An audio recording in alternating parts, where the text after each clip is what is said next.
Sebagai lagu buka, kita menyanyikan dalam Adventist Youth Sing nomor 149, Onward Christine Shoulder.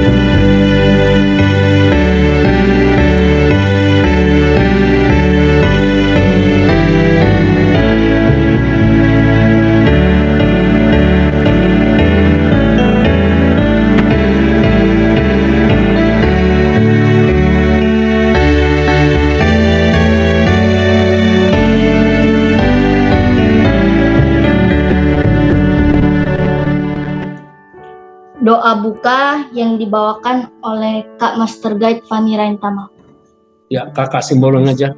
Simbolon.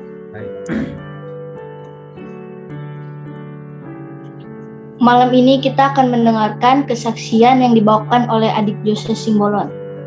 Selamat malam, abang, kakak, bapak, ibu, dan semuanya. Jose akan bersaksi tentang Jose usianya lagi sakit. Pada waktu itu, pada hari berapa lah itu, nggak tahu Jose, udah lupa. Nah, gusi Jose bengkak. Terus saat gusi Jose bengkak, Jose mengasih tahu ke papa dan mama. Saat malam itu, Jose dikasih makan bubur karena masih sakit. Mama dan papa tidak tahu Jose itu hampir mau demam. Karena Jose pegang-pegang Jose kayak demam. Jadi Jose berdoa agar tidak demam dan juga agar bisa belajar besok karena belum hari libur. Dan juga Jose pas pagi-pagi gusi Jose sudah sembuh, sekalian Jose tidak jadi demam. Demikian kesaksian Jose. Jadi kesimpulan kita harus selalu berdoa, sakit maupun tidak sakit. Terima kasih. Terima kasih atas kesaksian yang telah dibawakan. Saat ini kita akan mendengarkan lagu pujian yang dibawakan oleh Kak calon Master Guide Joy Pasaribu dan kawan-kawan.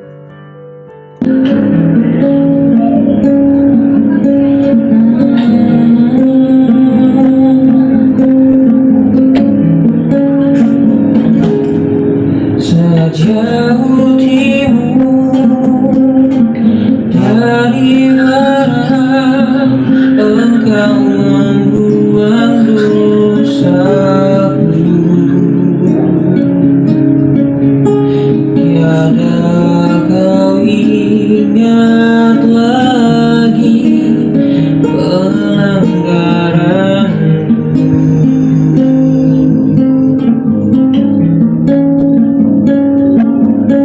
Jauh ke dalam ubir laut, kau melemparkan dosaku. Tiada kau perhitungkan kesalahanku. Betapa besar kasih pengampunanmu, Tuhan.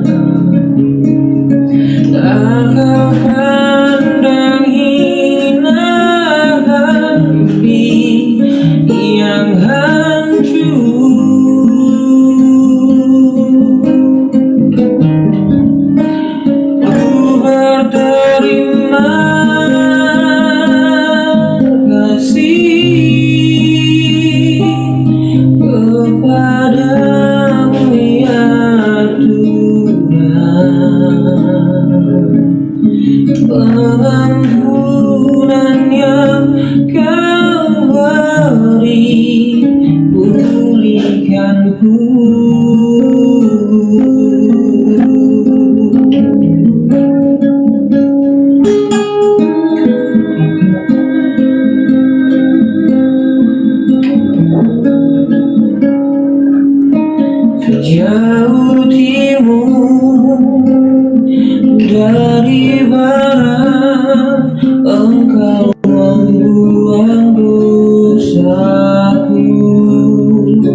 Betapa besar kasih pengampunanmu Tuhan. Tak kau pandang hina hati yang hancur.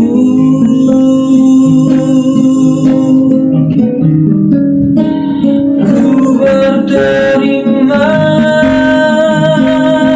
kasih kepadamu ya Tuhan. Pengampunan yang kau beri, pengampunan yang kau beri, pulihkanku.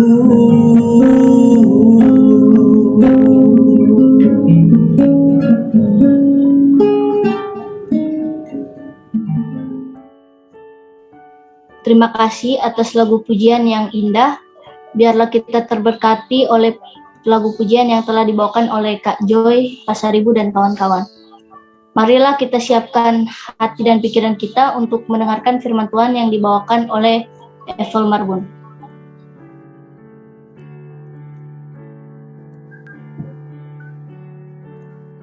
Baik, shalom, selamat malam bagi Bapak, Ibu, orang-orang muda, adik-adik, dan teman-teman Pathfinder sekalian. Malam ini adalah malam terakhir kita Minggu Sembayang dalam rangkaian acara Pathfinder Day 2021. Dan pada malam hari ini saya akan membawakan firman Tuhan yang berjudul Saya akan pergi dan belajar mendengarkan suaranya di dalam doa yang ditulis oleh pendeta Ebenezer sendiri. Ayat inti khotbah kita pada malam hari ini terdapat di Matius 7 ayat 8, karena setiap orang yang meminta menerima, dan setiap orang yang mencari mendapat, dan setiap orang yang mengetuk baginya pintu dibukakan. Apa yang dimaksud dengan doa? Doa adalah sarana kita berbicara kepada Tuhan. Doa adalah sarana kita mencurahkan isi hati kita kepada Tuhan. Dan kita dapat mendengar suara Tuhan melalui firman-Nya. Kita juga dapat mendengar suara Tuhan melalui pekerjaan Roh Kudus dalam hati. Sementara, doa adalah sarana kita berbicara kepada Tuhan Pencipta dan Pemilik dari alam semesta ini. Ada satu formula sederhana dalam kita berdoa kepada Tuhan dan menerima jawaban doa dari Tuhan dalam setiap permohonan doa kita. Formula ini saya sebutkan dengan formula A, B, C, D, atau ask, believe, claim, and do it. Yang pertama ada ask atau minta. Dalam doa kita mengutarakan kebutuhan-kebutuhan kita kepada Tuhan. Jika kita membutuhkan pertolongan, kita dapat meminta pertolongan itu kepada Tuhan melalui doa. Yang kedua ada belief atau percaya. Kita perlu belajar untuk percaya kepada Tuhan bahwa Dia akan menjawab doa-doa kita. Percaya Dia akan menjawab doa kita sesuai kebutuhan kita, bukan keinginan kita. Kita percaya Tuhan menjawab doa-doa kita sesuai dengan kehendak-Nya, bukan sesuai dengan kehendak kita. Terkadang kita bertanya-tanya, mengapa Tuhan menjawab doa kita begitu lama atau bahkan tidak sesuai dengan apa yang kita minta? Itu bukannya Tuhan tidak memberikan apa yang kita minta, melainkan Tuhan memberikan kita apa yang kita butuhkan.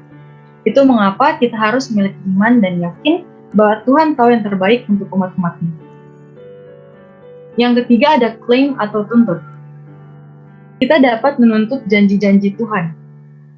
Dalam firman-Nya, ada begitu banyak janji Tuhan kepada umat-umat-Nya. Dalam setiap pergumulan dan kesulitan manusia, Tuhan memberikan janji dalam firman-Nya untuk solusi setiap pergumulan manusia. Kita sebagai manusia pasti memiliki rasa takut atau khawatir terhadap sesuatu. Kita harus selalu belajar untuk percaya dan yakin bahwa Tuhan akan menolong kita dalam kondisi apapun dan dimanapun. Yang terakhir ada do it atau lakukan. Jangan lupa bahwa dalam menantikan pengenapan janji Tuhan, ada bagian kita yang harus kita lakukan. Ada kewajiban atau tanggung jawab kita yang harus kita lakukan, sehingga pengenapan dari janji itu dapat terjadi bagi kita. Itu sebabnya ada sebutan yang mengatakan, ora et labora atau bekerja dan berdoa. Bukan hanya meminta dan menuntut, tetapi kita juga harus melakukan sesuatu untuk Tuhan seperti membaca firman-Nya, menuruti perintah-perintahnya, dan setia kepadanya. Dan bukan hanya itu, untuk mendapatkan sesuatu yang kita minta dalam doa, kita juga perlu melakukan sesuatu untuk mencapainya. Contohnya, kita mau kesuksesan. Tuhan, aku ingin sukses.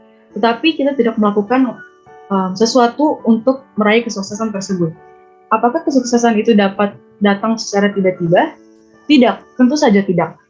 Tuhan juga ingin melihat usaha, tanggung jawab, dan kerja keras kita. Apa yang kita minta dalam doa-doa kita kepada Tuhan?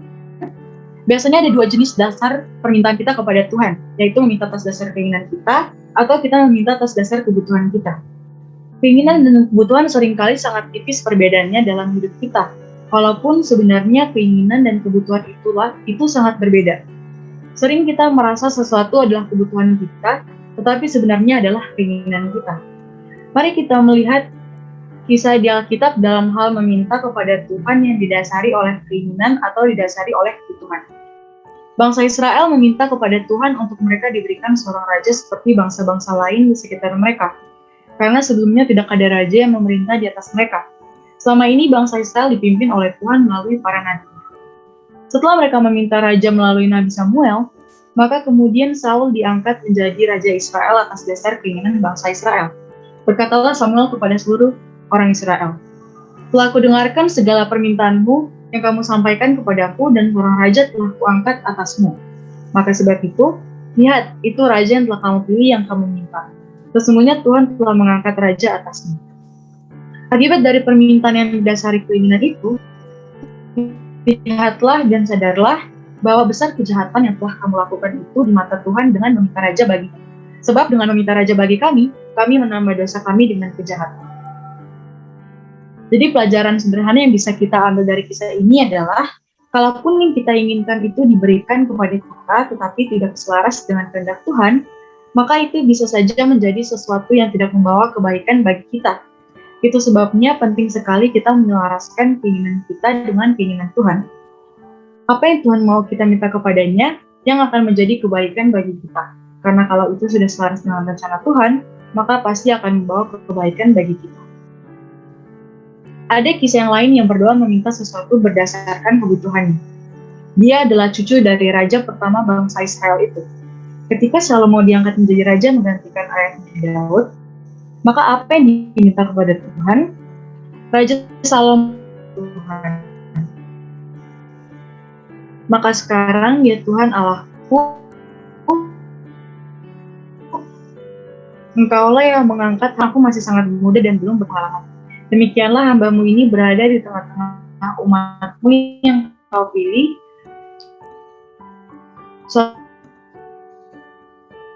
perkara untuk menghakimi umat-Mu dengan dapat membedakan antara yang baik dan yang jahat. Sebab siapakah yang sanggup menghakimi umat kebutuhan yang terbesar dan yang terpenting dalam hidupnya? Salomo meminta berdasarkan keperluan. Aku masih sangat muda dan belum berpengalaman. Berikanlah kepada hamba-Mu ini hati yang paham menimbang perkara aku berikan kepadamu, baik kekayaan maupun kemuliaan. Dari apa yang kita pikirkan, bisa kita bayangkan bahwa Salomo meminta hikmat kepada Tuhan, dan Tuhan memberikan hikmat itu kepada Salomo. Bahkan Tuhan, karena Tuhan melihat hatinya yang tulus. Jadi sahabat orang-orang muda dan para pretenders, apa yang terpenting yang Tuhan mau kita minta kepadanya dalam doa-doa kita, dan yang Tuhan pasti akan berikan. Yang terpenting dan kebutuhan kita saat ini sebagai orang-orang muda. Kita boleh meminta pengampunan dosa, meminta Roh Kudus, meminta kelakuan yang serupa dengan Kristus, meminta hikmat dan kekuatan untuk melakukannya, dan mengucapkan terima kasih kepada Allah bahwa kita telah menerimanya. Kita perlu meminta pengampunan, meminta Roh Kudus, meminta perilaku yang sesuai dengan Kristus, meminta hikmat, kekuatan, dan meminta karunia untuk melakukan pekerjaan Tuhan. Inilah kebutuhan kita terbesar saat ini, dan jika kita meminta ini, Tuhan akan memberikannya. Karena itulah yang Tuhan mau kita minta dalam kehidupan kita. Dengan kata lain, secara garis besar ada dua hal yang kita harus minta kepada Tuhan. Yang pertama adalah kuasa untuk merubah karakter kita, dan yang kedua adalah kuasa untuk kita bisa dipakai Tuhan melakukan pekerjaan Tuhan. Kita kembali kepada ayat tema kita, Matius 7 ayat 8, karena setiap orang yang meminta menerima, dan setiap orang yang mencari mendapat, dan setiap orang yang mengetuk baginya pintu dibukakan. Sebagai kesimpulan, mintalah dalam doa kita hal-hal yang menjadi kebutuhan utama kita, yaitu pengampunan atas dosa-dosa kita, minta kuasa Roh Kudus, dan minta kekuatan untuk hidup yang selaras dengan karakter Kristus, serta minta karunia atau kemampuan untuk melakukan pekerjaan Tuhan. Maka kita pasti akan menerimanya. Karena inilah kebutuhan utama kita, dan inilah yang Tuhan mau kita minta yang utama dalam doa kita. Ini akan memampukan kita untuk hidup selaras dengan kehendak Tuhan, dan memampukan kita untuk dapat terlibat dalam bagian pelayanan pekerjaan Tuhan dalam kapasitas kita masing-masing di mana saja kita berada. Sekian firman Tuhan yang saya bawakan pada malam hari ini. Tuhan memberkati. Salam Pathfinder.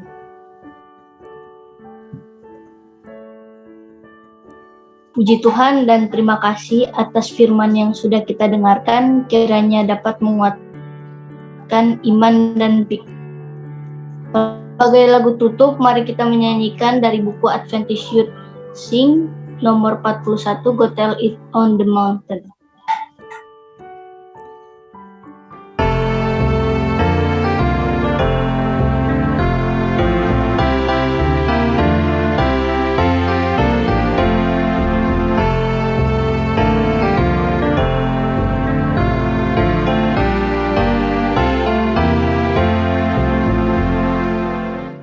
Doa berkat oleh Pak Pendeta R. Siagian.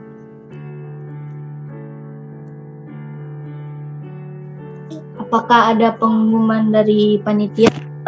Kita patut bersyukur dan berbangga sebagai jemaat Pulomas. Ketika kita melihat keterampilan dan kemampuan dari adik-adik kita, anak-anak kita di jemaat Pulomas dari ibadah kita pertemuan yang pertama, semua berjalan dengan baik, dan tentunya semua itu oleh karena dukungan orang-orang tua kami, dan tentunya juga tidak lepas dari bimbingan dari kakak-kakak pembina semua. Jadi terima kasih juga kepada kakak pembina yang sudah membantu adik-adik dengan sedemikian rupa untuk boleh membawakan firman Tuhan dengan begitu baik. Acara Pathfinder Day tanggal 18 September kita akan bergabung bersama di wilayah 8, dan kita akan mulai jam 3 sore di acara penggabungan dengan wilayah 8. Baiklah, sampai di sini acara kebaktian kita. Sampai bertemu besok di acara Minggu Sembahyang Gabungan SDKI. Selamat malam, Tuhan memberkati.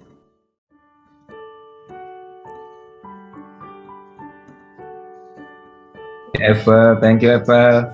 Selamat malam, Eva. Terima kasih semua yang sudah melayani. Memberkati. Terima kasih. Oke.